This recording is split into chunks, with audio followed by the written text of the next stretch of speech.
Hello everyone, and welcome back to the channel. Today, I continue to bring you the story of Hùng and Hoài Ca, a story that has passed through long days filled with anxiety, fear, and moments so tense they left everyone breathless with unease. In the previous episode, Hoài Ca suddenly went missing after heading alone into the forest to gather medicinal herbs for a poor girl from a remote village. At first, no one was overly worried, because for Hoài Ca, going into the forest to collect herbs was nothing unusual. But as time passed, night fell, and then another day began with no sign of her return, her phone completely out of signal, unease slowly spread. The prolonged silence fell like a dark curtain over the small house, leaving Hùng and the entire family unable to remain calm. Every passing hour felt as heavy as a full day. Each time they looked toward the gate, they hoped to see Hoài Ca's figure appear, but all that greeted them was emptiness. While everyone at home was trapped in panic and waiting, deep within the primeval forest, Hoài Ca was facing a far harsher ordeal. She slipped and fell into a deep rocky cave, where light could barely reach. Around her was nothing but dense darkness, cold seeping from the rock walls into her skin, gusts of wind blowing through the crevices making her body tremble uncontrollably. Alone in that space, Hoài Ca was forced to confront extreme fear, the fear of isolation, of death that could come at any moment. Yet, during the 2 days she was trapped in the cave, she did not allow herself to give up. In her mind, the images of Hùng and little Tony appeared again and again, becoming her only anchor. It was those thoughts that pushed Hoài Ca to keep searching for a way out, feeling her way along the rock walls, enduring pain as she looked for even the faintest path to survival. Outside the forest, Hùng was nearly driven mad by worry. He rushed into the woods, searching everywhere, asking every villager, checking every familiar trail Hoài Ca might have taken. Despair slowly eroded his reason, giving rise to unfounded suspicions. He even began to suspect that his own mother might be involved in Hoài Ca's disappearance. Those thoughts filled him with guilt and anguish, but in his panic, he could no longer tell right from wrong. It wasn't until he met the poor girl who had asked Hoài Ca to gather herbs and heard her recount everything that Hùng was stunned by the truth. From the few clues he gathered, he followed the trail straight into the mountains, carrying both hope and fear intertwined. In the end, after countless efforts, Hoài Ca managed to find her own way out of the cave. When her trembling hands finally reached the light, when a weak phone signal appeared, she gathered every last bit of strength to call Hùng. That brief call tore through the dark gloom that had hung over them for days. When the two finally met again in the forest, emotions burst forth all at once. Hùng pulled Hoài Ca into a tight embrace, overwhelmed with relief yet aching with pain when he saw her bruised leg and exhausted body. Still, the most important thing was that Hoài Ca had returned safely alive, standing right in front of him. The next morning, the small house was bathed in a rare, warm sunlight after many gloomy days. Light filtered through the window, gently touching every corner of the home, bringing with it a sense of peace that no one had felt in a long time. Hoài Ca woke up, her ankles still aching faintly. Every small movement reminded her of what she had been through, but the pain was no longer sharp like the night before. It was a pain she could endure, a sign that she was slowly recovering. Hùng sat by her side, carefully reapplying the medicinal bandage. Every movement was slow and meticulous, as if even the smallest mistake might cause her pain. He said little, simply caring for her in silence, his eyes watching her every reaction. In that quiet moment lay so much regret, so much tenderness, and a deep desire to make up for the days Hoài Ca had endured alone in the cold depths of the forest. The moment Tony saw his mother, he immediately ran toward her and clung tightly to Hoài Ca, refusing to let go. The little boy buried his head against her chest, his small hands gripping her clothes, as if afraid that if he loosened his hold, she would disappear again. "Mom, I thought you were gone forever." That innocent voice made Hoài Ca unable to hold back her tears. She wrapped her arms around her son, her trembling hand gently stroking his hair as silent tears fell, dampening each strand. In that moment, all the pain and fear seemed to dissolve, leaving only the feeling of having returned home, of being with the people she loved most. Hùng stood nearby, quietly watching the mother and son embrace. His heart softened, the tension and confusion of the past days slowly fading away. After all the loss, misunderstandings, and fear, what he wanted most was finally right before him, a family still whole, a moment of peace that seemed so simple, yet more precious than anything else. When Tony had finally settled down beside them, playing quietly with his familiar toys and occasionally glancing toward his mother to make sure Hoài Ca was still there, Hùng slowly began to speak. The atmosphere in the house grew calmer, filled only with the faint sound of the wind outside the porch and the steady breathing of people who had just come through overwhelming exhaustion. Hùng sat closer to Hoài Ca, his gaze darkening, as if he had to gather a great deal of courage before he could begin. He told her everything, holding nothing back. From the first days of her disappearance, when he ran everywhere in panic, asking everyone he met, searching every familiar trail without finding any answers. He spoke of the nights he barely slept, when every small sound made his heart tighten, when simply closing his eyes brought vivid images of Hoài Ca lost deep in the forest. His voice grew heavier as he described that sense of helplessness, the feeling of being unable to do anything except run in desperation, while fear slowly gnawed away at him. Then he spoke of the dark thoughts that had surrounded him when his spirit was nearly at its breaking point. Overwhelming worry, combined with unresolved memories from the past, had led him to doubts he never imagined he could have. Hùng admitted that at times, in his confusion and fear, he had even looked at his own mother with suspicion. Those thoughts left him panicked and filled with guilt, yet at the time, he wasn't clear-headed enough to push them aside. "I was wrong, because I was too afraid of losing you," Hùng said softly, his voice low and hoarse. It wasn't an excuse, but a sincere confession. As he spoke, he lowered his head, as if facing his own mistake directly, allowing it to stand clearly between them. Hoài Ca listened quietly from beginning to end. She didn't interrupt, nor did she show surprise or anger. Her eyes were calm yet deep, reflecting understanding rather than reproach.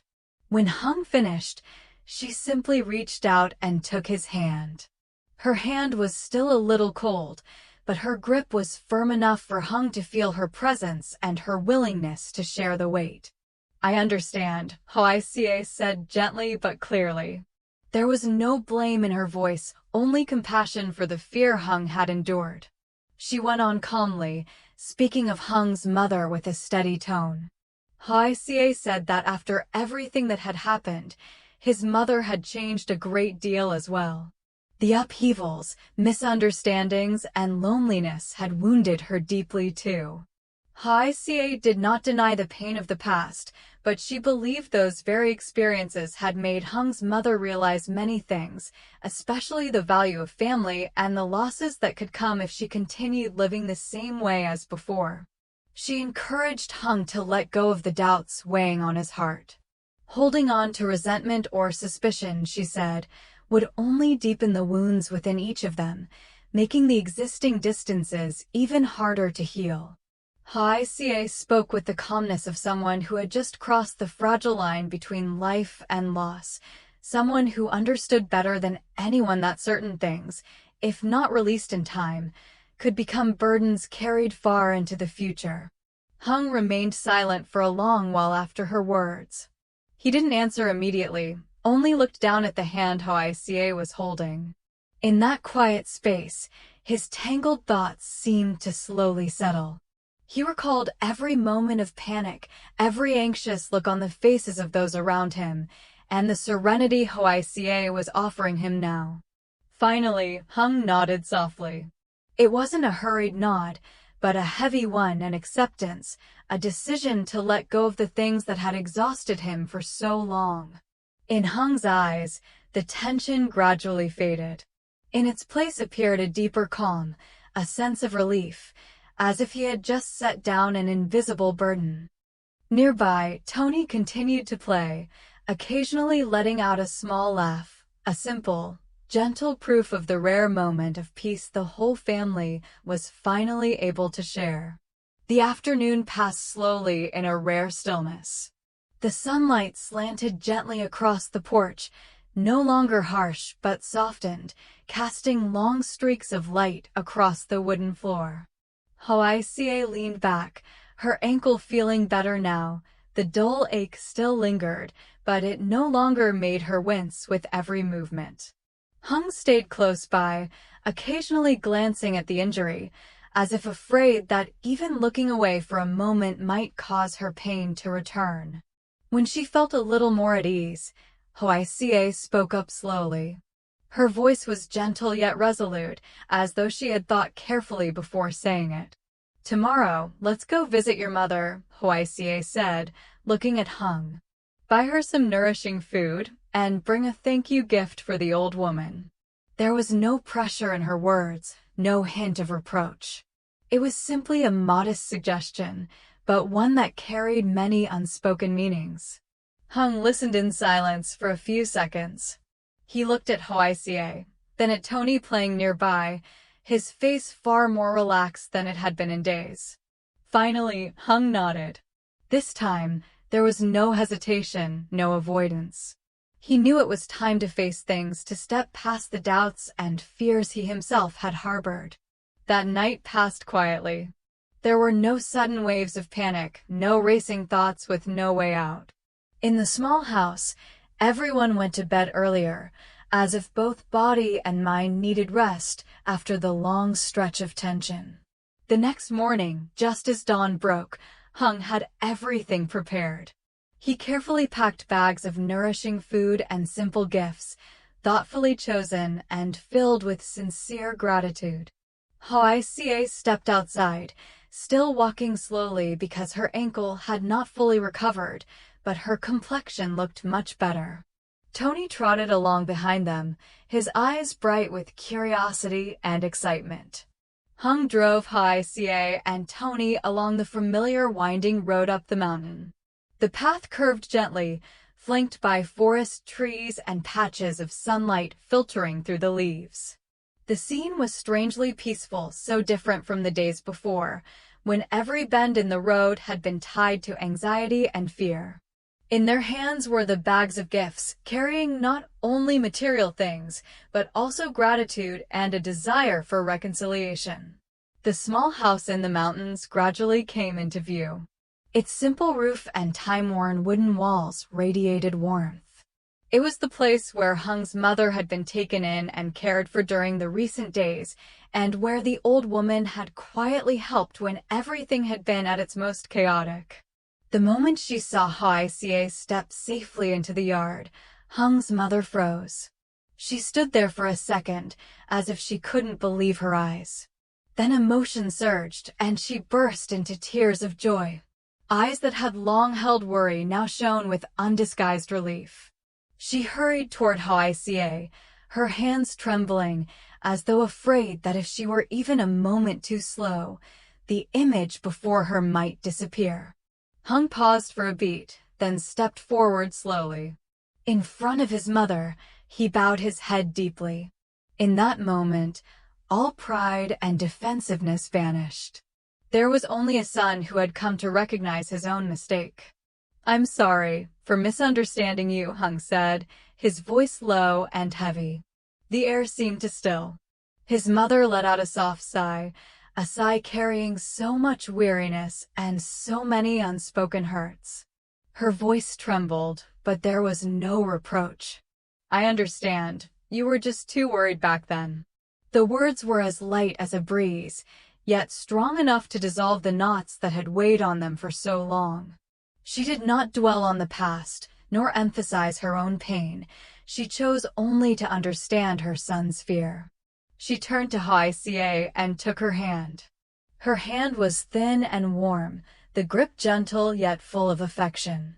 Her eyes were red-rimmed, shining with sincere emotion. "I'm just glad you came back safely." Just one simple sentence, yet it was enough for Hoài Ca to feel a wave of relief spread through her. In that moment, misunderstandings and suspicions seemed to fall away. Before them were no longer unhealed wounds, but a fragile, precious moment of togetherness, one in which each person was slowing down, trying carefully to protect what they had just found again. The old woman smiled gently and slowly invited everyone to stay for dinner. It was a simple invitation, nothing elaborate, yet it instantly made the atmosphere in the small mountain house feel warmer and more intimate than ever. There were no delicacies, no lavish spread, just a modest meal. A pot of green vegetable soup still steaming, a bowl of pickled eggplant placed in the middle of the mat, and a few familiar rustic dishes. Yet it was precisely this simplicity that brought a strange kind of warmth, a warmth that did not come from the food itself, but from people being together. Everyone gathered and sat down. The small wooden house filled with ordinary, familiar sounds, bowls lightly clinking together, spoons touching the edge of the pot, the gentle breeze brushing past the porch. Tony sat in the middle, his face bright with joy, chattering nonstop. He talked about all sorts of little things, from the days he worried when his mother didn't come home, to how excited he was to go up the mountain with his parents today. The laughter of a child rang out in the quiet space, making the house feel warmer, chasing away the emptiness that had lingered through the previous days. Although her legs still ached slightly, Hoài Ca stood up to help the old woman clear the bowls and tidy the meal. Her movements were slow and careful, but her eyes looked far more at ease.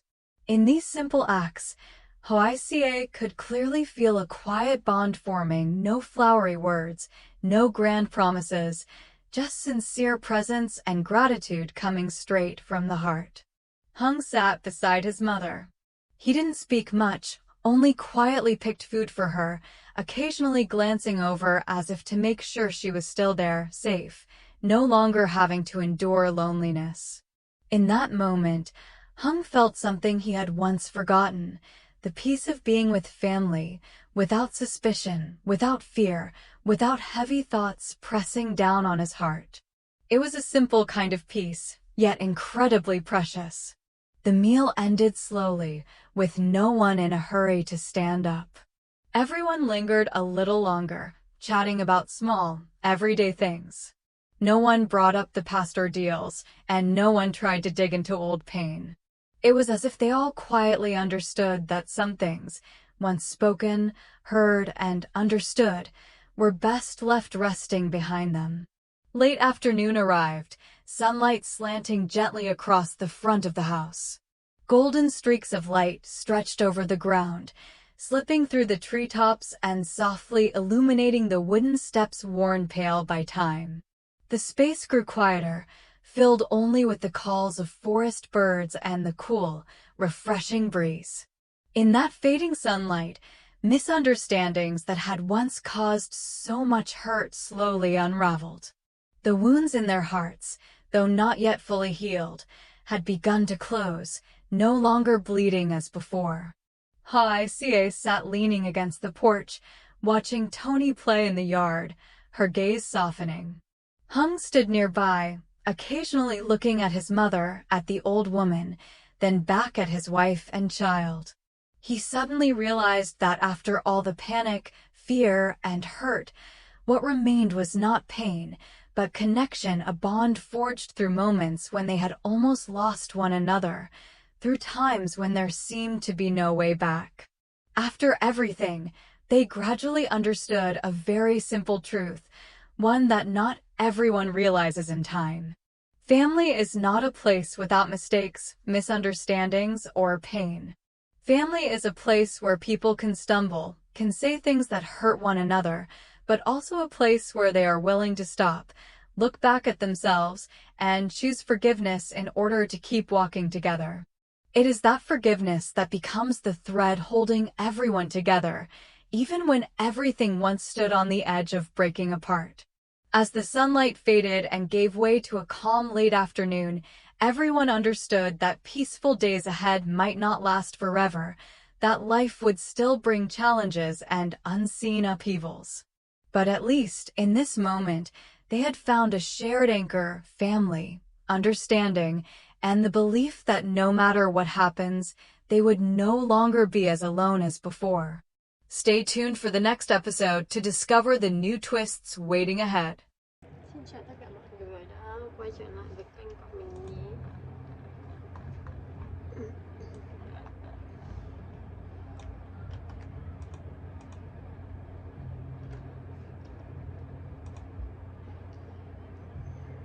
Mình đang làm video 1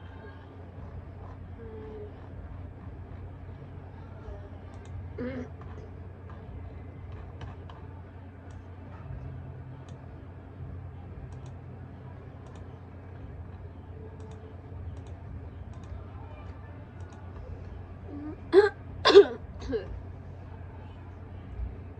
Ở đây họ đang hát karaoke, không biết là mọi người có bị nghe thấy không, mong là không nghe thấy. Cảm ơn mọi người rất nhiều vì đã theo dõi video của mình nhé.